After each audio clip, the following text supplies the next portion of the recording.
So she pivots on her ball of her foot and swings her whole hips. Like a propeller, the left shoulder pulls back as she throws the right kick. She's not turning then kicking. She's turning and kicking. She's hitting with the shin, the foot goes past the target. Core rotation, low kick 2 inches above the outside of the knee is the sciatic nerve. So when she kicks into there, what she's doing is tightening up my muscles so I can't move. It's like a sitting duck. If I can fly, it's harder to shoot me if you're a hunter.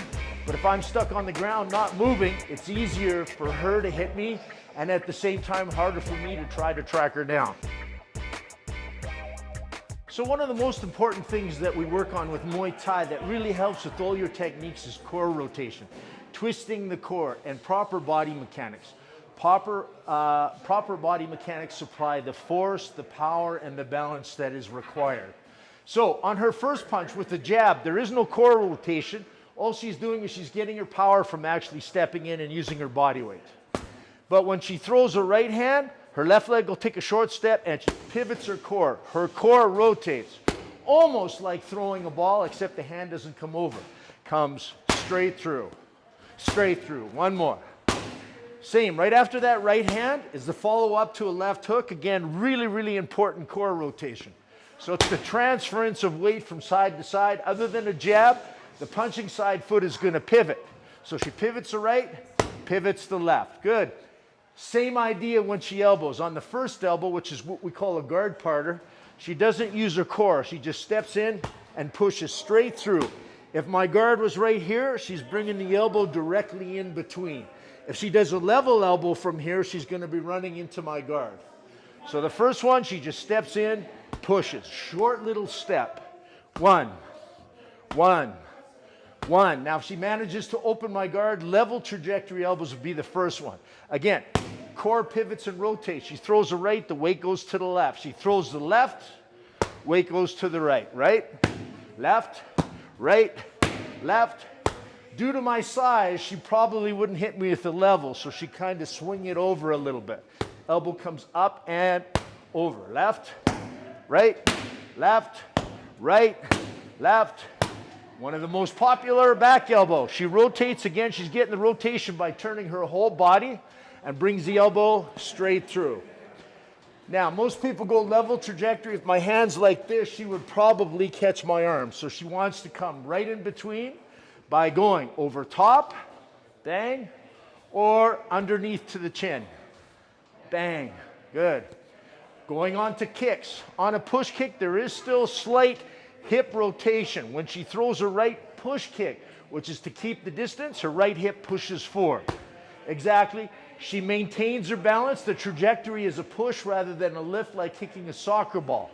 She pushes it in and comes back, right into her stance, always in balance.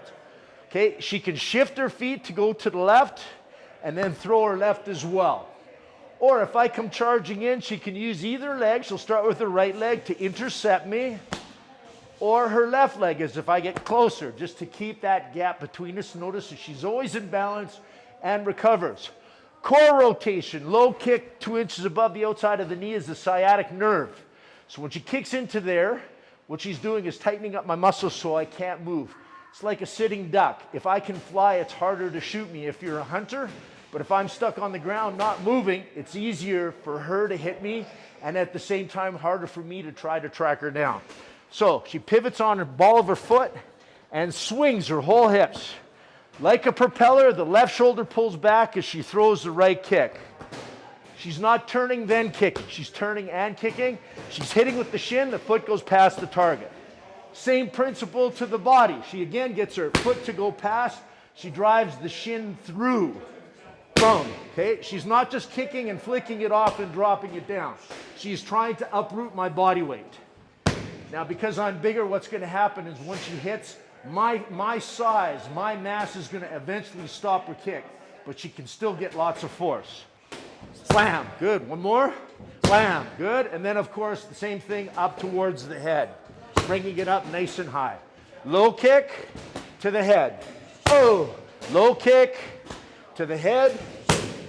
And knees. Natural tendency on a knee is just to keep your spine straight and live straight up and down. The problem with that is we got to be close. The second problem with that is you're most likely going to hit them in the groin. We wear steel cups when we fight. She doesn't lift straight up. Unless she has my head and she wants to drive the knee to my head, she can't lean back because then my body will get in the way. When she knees, it's almost like a teep. She's driving through and pushing through my body. In, elbow, knee, oh, elbow, good, knee, oh. Now we can also get into a clinch from here. The good thing about a clinch is she wants to square up her knees with mine. She fires, there's several knees from here. Depending on our position, she's doing what's called a slap knee right now. She's bringing it around, going to the side. Not as much force available if she shoots her hips back and goes to a frontal knee. Those are the ones that knock the wind out of me, okay? Or she can put a hand around my neck and she can step off to the side, pulling me around off balance and drive a knee. She goes to the opposite side, steps, pulls, spinning, pitching, throwing. There are so many different ways of doing it with a short amount of time. Really difficult to do, but that gives you the basic principle.